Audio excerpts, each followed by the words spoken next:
I'm an albatross.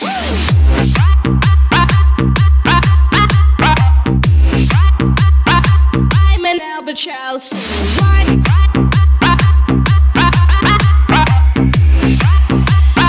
I'm an albatross. O dia em que eu fiquei com a minha melhor amiga. Pra contextualizar, eu sou amiga dessa menina desde os meus 5 anos, então faz muito tempo que a gente se conhece. E eu sempre considerei ela parte da minha família. Então, esse ano, quando eu me assumi bissexual, eu me assumi pra toda a minha família e pra ela também. Só que ela sempre foi muito fechada pra essas coisas, então quando eu me assumi, eu não tive a oportunidade de realmente conversar com ela sobre isso. Depois de um tempo, ela começou a namorar com um garoto e eu não gostava muito dele, mas eu sempre aturei, sempre tratei com educação, porque eu sabia que ele fazia ela feliz. E depois de um tempo de namoro, eles decidiram que iriam morar juntos.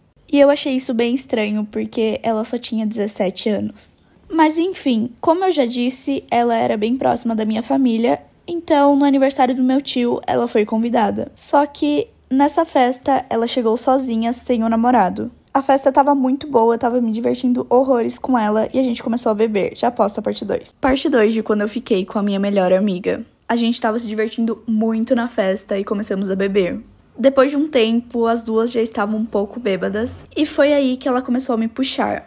Ela pegou a minha mão e começou a me puxar pra despensa que tinha nesse lugar. E eu sei lá, imaginei que ela queria ir ao banheiro ou pegar mais bebida ou algo assim e tava me levando junto. Assim que a gente chegou na despensa, ela me puxou e tentou me dar um beijo. De primeira eu fiquei mega assustada porque eu nunca imaginei que ela queria isso. E então a gente ficou ali. Assim que a gente saiu de lá, ela me falou pra nunca mais conversarmos sobre o que tinha acontecido e que tinha sido apenas uma recaída. Hoje em dia ela ainda mora com um namorado e ele nem sonha que isso um dia aconteceu. E depois disso tudo, eu preferi me afastar pra não me machucar, porque eu percebi que eu tinha uma queda por ela. E essa foi a história de uma seguidora. Se você quiser que eu conte a sua aqui, é só me mandar lá no app vizinho. História de quando meu namorado misteriosamente terminou comigo por um motivo absurdo. Um tempinho atrás, eu acabei mudando de estado e conhecendo várias e várias pessoas novas. Dentre elas, tinha um garoto que tinha, assim, chamado muito minha atenção. Só que ele era muito gato e eu achava que era muito pra mim, então eu nem me iludi. Mas depois de um tempinho, a gente começou a conversar e logo ele já se declarou pra mim. Nosso papo era super de futuro, era um relacionamento que eu via pro resto da vida. Até que a minha prima acabou se mudando pro mesmo lugar que eu. E eu tava super animada, porque eu era super próxima dela e enfim. Até que um dia, do nada, o meu namorado começa a ficar estranho, muda completamente comigo. E simplesmente fala que não dá mais pra ele, que ele quer terminar. E não me dá mais explicação nenhuma. Minha prima era minha força, ela que tava ali comigo. Já posto a parte 2 do misterioso término do meu relacionamento. Enfim, a minha força ali era literalmente a minha prima, ela tava me ajudando muito. E se ela não tivesse ali do lado, ia ser muito pior. Até que um dia minha tia me ligou super preocupada, perguntando se eu tinha falado com a minha prima, porque ela não atendia nenhuma ligação e não respondia. E aí eu tentei falar com ela e ela também não respondeu, eu fiquei super preocupada e fui até a casa dela. E aqui onde a gente mora, ninguém tranca as portas, porque é super seguro. Então eu entrei e quando eu tava ali na sala, comecei a chamar o nome dela e ninguém respondia. Eu achei muito estranho, subi correndo pro quarto dela, muito preocupada. Chegando lá, eu vejo ela e o meu ex-namorado. Aquele que ela tava me ajudando a superar. Resumindo, ele terminou comigo pra poder dormir com a minha prima. E ali, naquele momento, tudo pra mim desabou, porque ela era a pessoa mais importante e que eu considerava. História do dia que a minha melhor amiga ficou muito bêbada e tentou me matar. E sim, literalmente matar. Eu conheci a Ana quando eu tinha 6 anos, então praticamente a gente cresceu juntas. Ela sempre passava vários e vários dias dormindo em casa e eu na casa dela. Então eu era realmente muito próxima dela. E por um bom tempo foi assim. Mas assim que a gente tinha completado 13 para 14 anos, eu não me lembro muito bem, a minha mãe pediu para conversar comigo. Ela sentou comigo e conversou, falando que ela achava que tinha algo de errado na Ana, que ela sentia que ela não era uma boa amiga para mim. Na época eu fiquei muito irritada, briguei com a minha mãe e nem dei bola para isso. Mas é aquilo, né, gente? As mães sentem.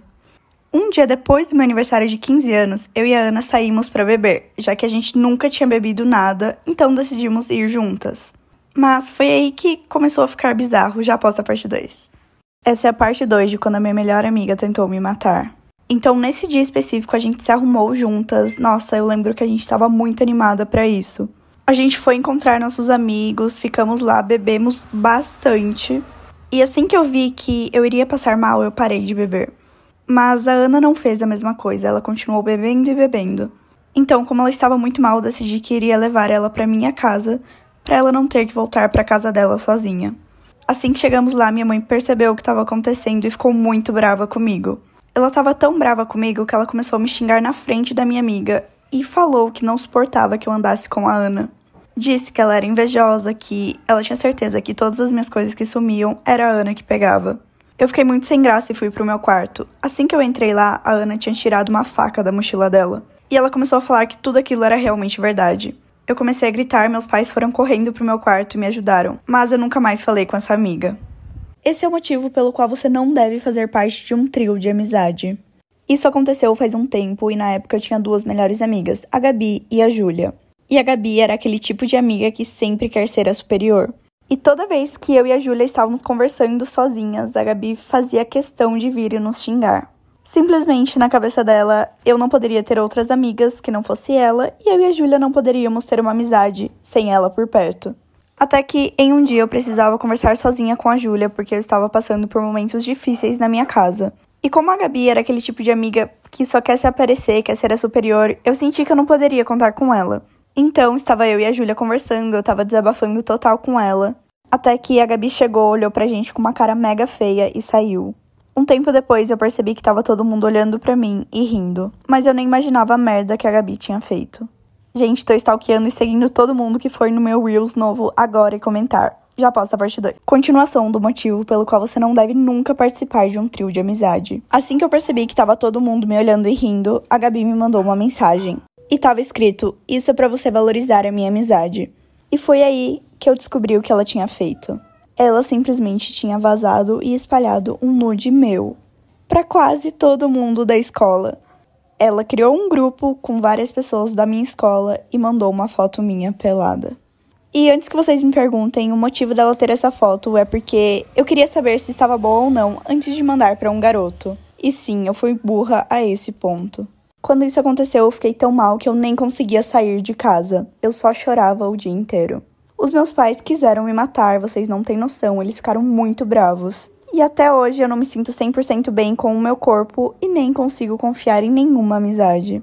Lembrando que a história não é minha. O dia em que eu fiz a diretora da minha escola ser demitida. Para contextualizar e vocês entenderem toda a história, a diretora da minha escola era um saco. Ela era muito rígida, ela sempre implicava com todo mundo. Para vocês entenderem o nível de implicância que ela tinha, um dia ela chamou os pais de um amigo meu para ter uma reunião, conversar, enfim. E ele achou que seria sobre assuntos da escola. Ele nem se preocupou porque ele tinha boas notas, ele era um aluno bom. Mas ela chamou eles para conversar e contar que esse meu amigo estava fumando. E detalhe, era fora da escola, não tinha nada a ver com ela e nem com a escola. E aí ninguém entendeu e todo mundo estava tentando descobrir como ela sabia dessas coisas. Até que ela se implicou comigo. Já posta a parte 2. Continuação de quando eu fiz a diretora da minha escola ser demitida. E foi a vez dela se implicar comigo. Em um dia ela chamou os meus pais para ir conversar e começou a falar que eu era, digamos que louca. Contou sobre os rolês que eu ia, sobre tudo que eu fazia. E aí todo mundo ficou chocado, porque não teria como ela saber dessas coisas. Até que em um dia específico, eu fui pra escola com um chupão. Gente, eu tinha coberto de todas as formas possíveis, mas ela acabou vendo. Ela ligou pro meu pai e fez o maior auê por conta disso. Então, na hora da saída, a irmã mais velha da minha amiga levou um Babyliss. Eu fui correndo pro banheiro, me queimei bem em cima do chupão. E quando meu pai chegou, ele tava muito bravo. E eu mostrei que era uma queimadura. Falei que tinha sido com um Babyliss e ele acreditou. E foi assim que eu e os meus amigos nos juntamos para falar com o dono da escola e para falar de todas as mentiras que ela inventava sobre nós. O dia em que meu ex-namorado sequestrou a minha cachorrinha para tentar voltar comigo. Pra contextualizar e vocês entenderem, assim que eu fiz 18 anos, eu aluguei um apartamento e fui morar sozinha. E assim que eu me mudei, eu já adotei uma cachorra. Como morava só eu e a minha cachorrinha, eu considerava ela minha filha. Juro, ela dormia comigo, fazia tudo comigo. Depois de um tempo que eu já tava morando sozinha, eu comecei a sair com um cara. A gente começou a namorar e ele sempre ia pro meu apartamento dormir lá. E ele sempre falava que ele era o pai da minha cachorrinha. E sempre tratou ela com muito carinho, era muito amoroso. Até que um dia, apesar dele ser todo esse príncipe, eu descobri que ele estava me traindo. E assim que eu descobri, ele fez de tudo pra eu voltar com ele, mas eu não voltei. Até que um dia eu cheguei da faculdade e percebi que a minha cachorrinha não estava ali. Só que era impossível ela ter fugido porque estava tudo fechado. E eu nem imaginava. Já tô postando a parte 2. Continuação de quando meu ex-namorado sequestrou a minha cachorrinha pra tentar voltar comigo. Como eu disse, era impossível ela ter fugido, porque toda vez que eu ia pra faculdade, eu sempre olhava tudo pra ver se tudo realmente estava fechado, porque eu sempre morri de medo dela fugir ou de acontecer alguma coisa com ela. Assim que eu percebi que ela não estava no apartamento, eu liguei pro porteiro, falei com todo mundo do prédio e ninguém tinha visto ela. Então eu liguei para os meus pais para eles me ajudarem, eles foram até o meu apartamento, ficaram lá comigo. E depois de um tempo, alguém me ligou, um número desconhecido, falando que estava com ela e que queria me ver para entregar. Eu não acreditei que aquilo estava acontecendo, era real um sequestro. Eu combinei de me encontrar, peguei ela e era o meu ex-namorado. Assim que eu cheguei e vi ele, eu não acreditei. E aí ele começou a falar um monte de coisa que ele queria ter falado para mim e eu não quis ouvir. Essa foi a forma que ele achou de ter a minha atenção.